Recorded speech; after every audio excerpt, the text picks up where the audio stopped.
Yo, what's good, y'all? Man, we got Chucky episode 7 breakdown plus the Easter eggs review. You know what I'm saying? I think the last episode is next week, the season finale. You know what I'm saying? Type shit, man. But yeah, but I hope they make another season 2. You know what I'm saying? Or at least another Chucky. It probably is though, of course. You know what I mean? But I hope it's be like the same. You feel me? Like what right now, but it might be a different one. Type shit. But yeah though, man, we got breakdown, man. I know y'all like these ones, man. So like, I got y'all though. You know what I'm saying? But I did watch it at 1 o'clock or 2 o'clock, you know what I'm saying, in the morning type shit. And yeah, the show is good as hell. I ain't gonna lie. It's good as hell than a motherfucker. But yeah though, man, hey, leave a like to my channel and yeah, let's get it. You Chucky heads who have been watching me do these breakdowns every episode, I keep saying, I want to know Chucky's plan. I want to know what he's doing. What's going on? 2 episodes left.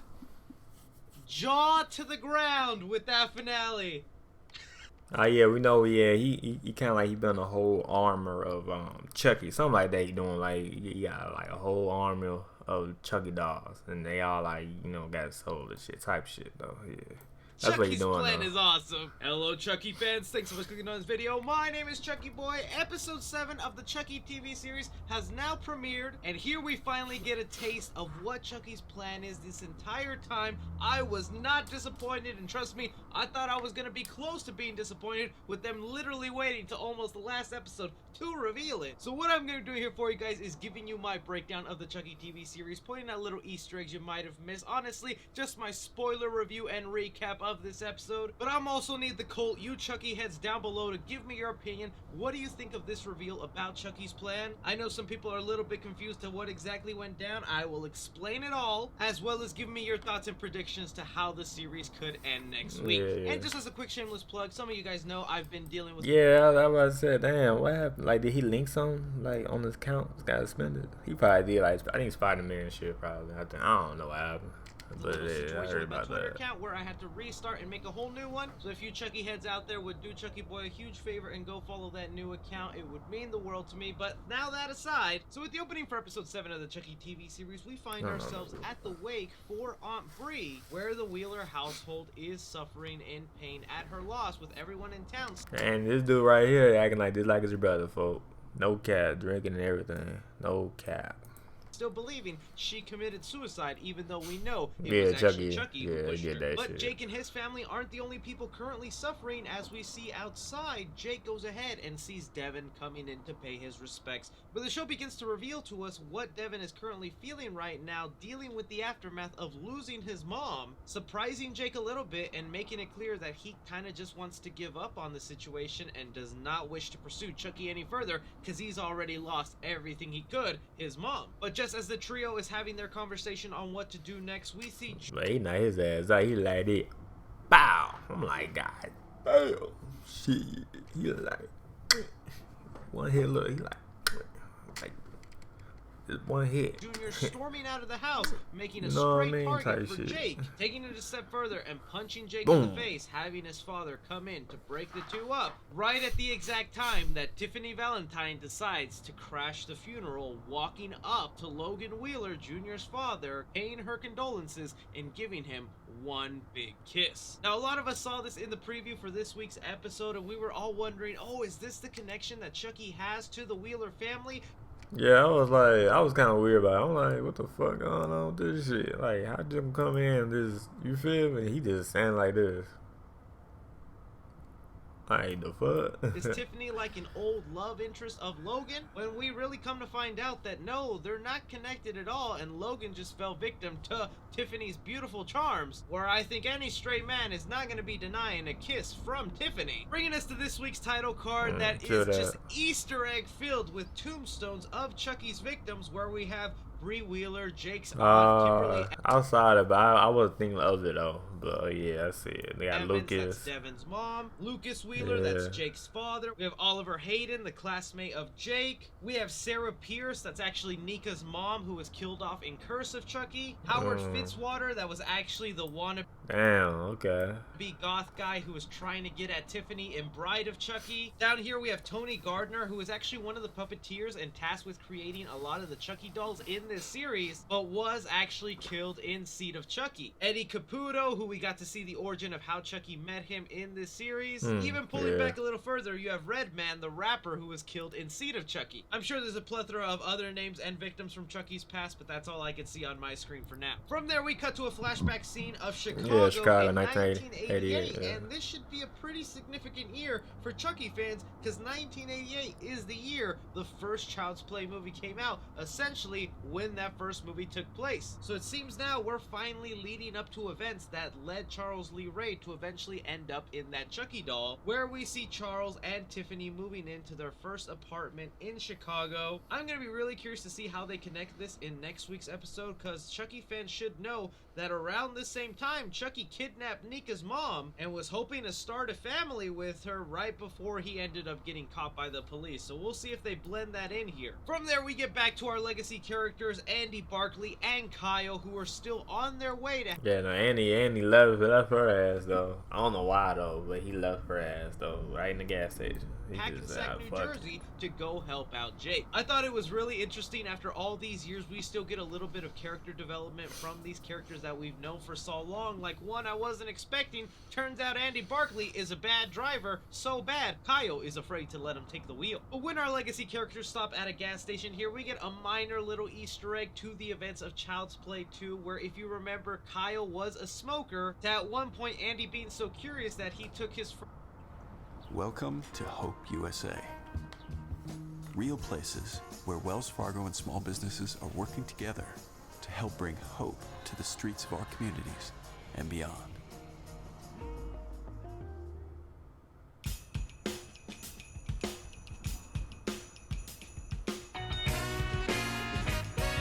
First little puff of smoke at a young age, with Kyle cautioning him that he shouldn't do that because those things will kill you. And then we have Andy here repeating those same words to Kyle, who seemed to have not given up smoking. But now that our characters have filled up on gas and are getting ready to go back on the road to Hackensack, Andy takes one more look at the picture of Kyle and her current partner, realizing that this could be a very dangerous mission, and Andy has put enough people in his past in danger that he wishes not to do that to so Kyle. that's why he like the door, though. Yeah, he actually sees as a sister, making the hard decision to leave her behind and Andy to move forward on his own. I know this is a decision that might be a little controversial amongst fans, but I think it fits in line with the Andy character, and I've really loved what Don Mancini has done with adult Andy. So far, my favorite moment with Andy as an adult is still what he did in Cult of Chucky, where he was put face to face with Nika, who has already been taken over by Charles Lee Ray, and the man doesn't hesitate 1 second to pull the trigger to kill off Chucky. And now over here, the difference that we see with someone he actually grew up with, has a history, sees as a family figure, remembering all the people that Andy's put in danger in the past, he realizes he doesn't want to do that. And I really hope Don Mancini is not setting up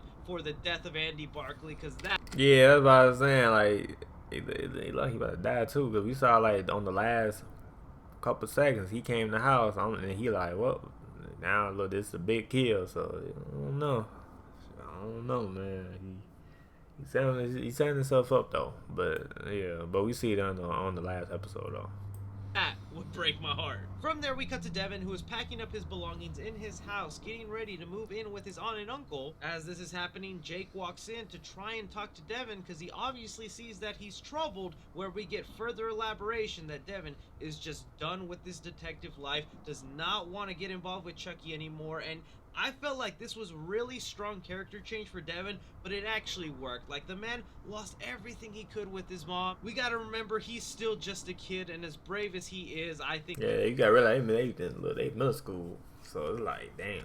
That's a tough situation to go through. Even more heartbreaking when we find out that he can't even stay living with a family member like his aunt, and he'll most likely end up at a foster home and have to live somewhere else with strangers. Even more heartbreaking when you realize this is basically the breakup between Devin and Jake. It just really goes to show you, once Chucky gets involved, man, your life just gets ruined. Getting away from that, we're back into the Wheeler household, where Junior is confronting his father, wanting to know exactly who that lady was that he kissed right outside their house at his mom's funeral, with the father possibly telling us the truth right now that he has no idea who Tiffany is, and is really more focused on just getting drunk right now. Leading us to follow Junior going upstairs, where he comes in contact with Chucky for the very first time, where it seems like Chucky wants to come alive and wanting to take advantage of Junior and all this rage he has built inside of him to manipulate him into some killing. As that conversation's going on, we cut to the mayor, who is having a press conference trying to deal with all the questions that is surrounding the town right now of all these freak accidents that have been happening, and the mayor has a couple of solutions. One, she is still dead set on making Miss Fairchild the science teacher for the trio, the prime suspect for these killings, wanting to prosecute her for all of them. And second, her solution. Oh yeah, they probably still doing that to her ass though. Even though she didn't do shit, but they probably still doing it to her ass though. That shit crazy. Past all this is to show a screening of Frankenstein for the town, teasing that there will be a celebrity guest appearance showing up, and I think it's pretty obvious who that celebrity guest is. It'll be Jennifer Tilly. Now the show decides to cut back to that conversation that Junior and Chucky are having with Chucky's smart though, cause he know that he mad as hell. For he like, alright man, just you know what you can do, man, get the knife right in the thing, man, and just stab his ass. So, man, he beat his ass to the pole. He didn't give two fucks, no cap.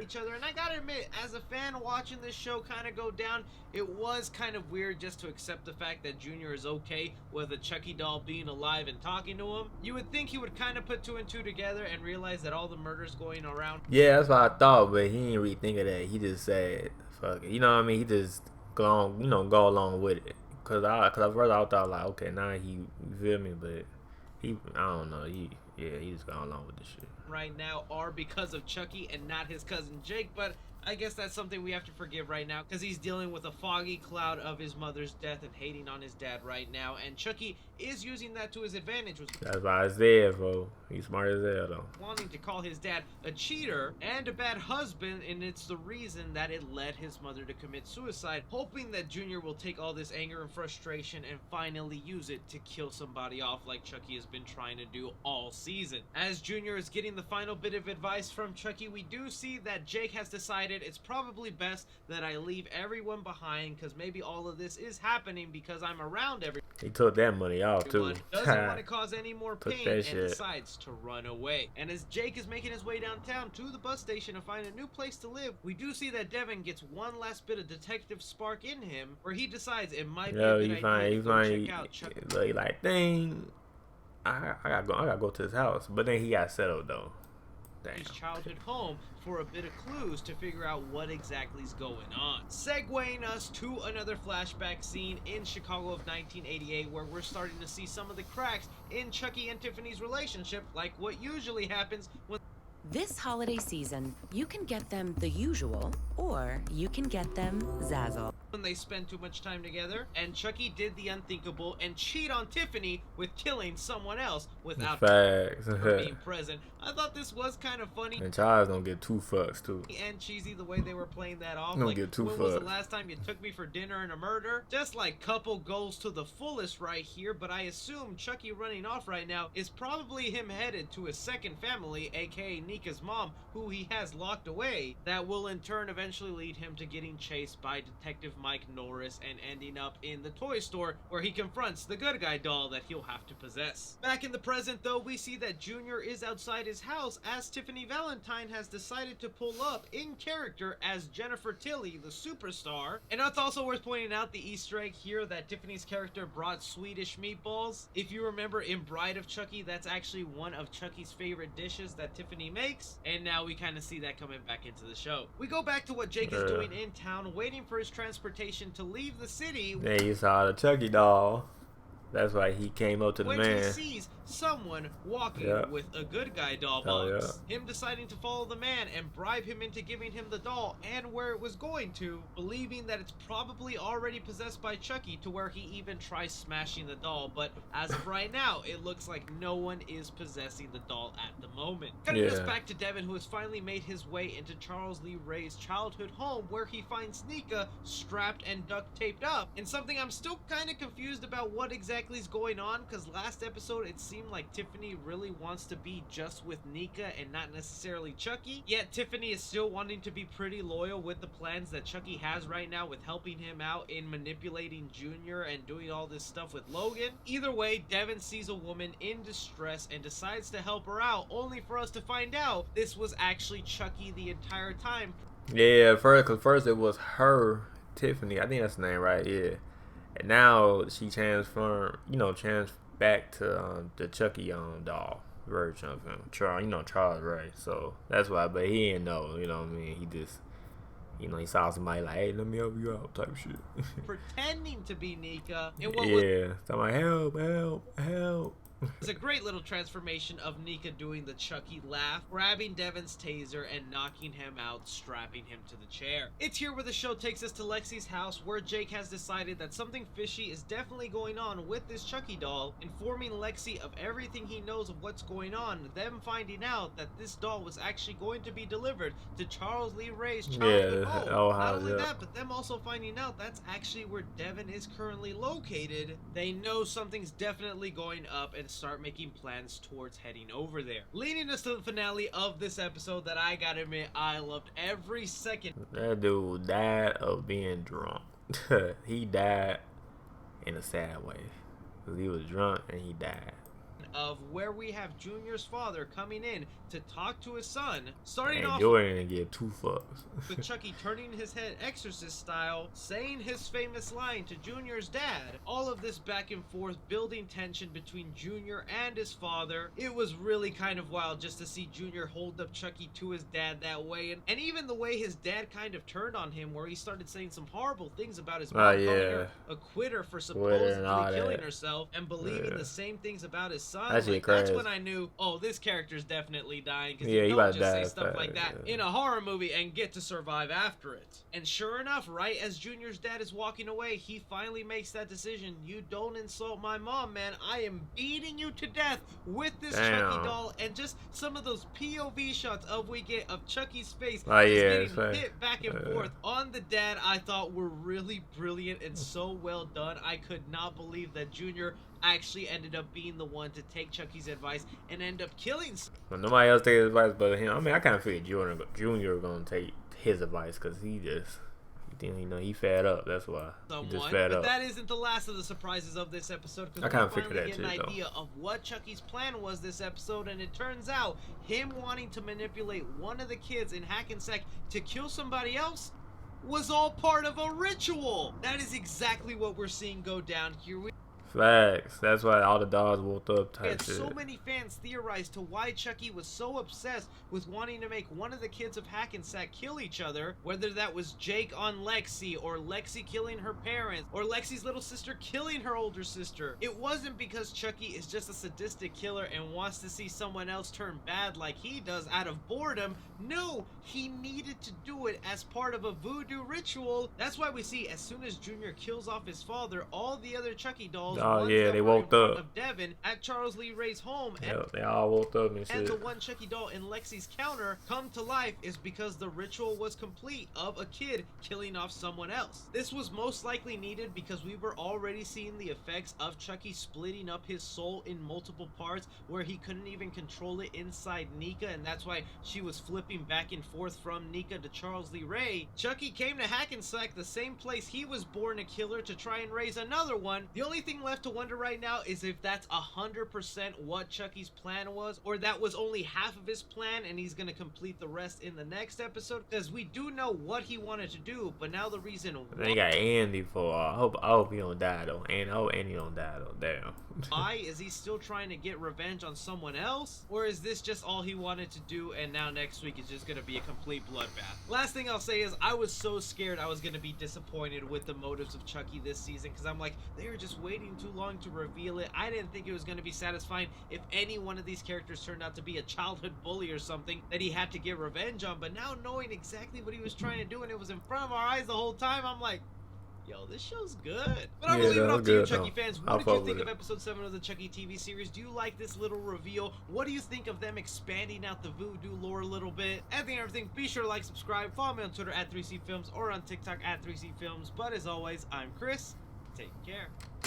Yeah, I fuck with the episode, man. The whole episode since episode 1 to episode 7, man, been good though, no cap. Been 10 out of 10. The last one, episode 8 is the what you call it, season finale though. So I can't wait for that shit. So hey, leave a like to my channel. Let me know what y'all think. Let me know in the comment down below. But yeah, I'm out, y'all, and I'm y'all. Peace.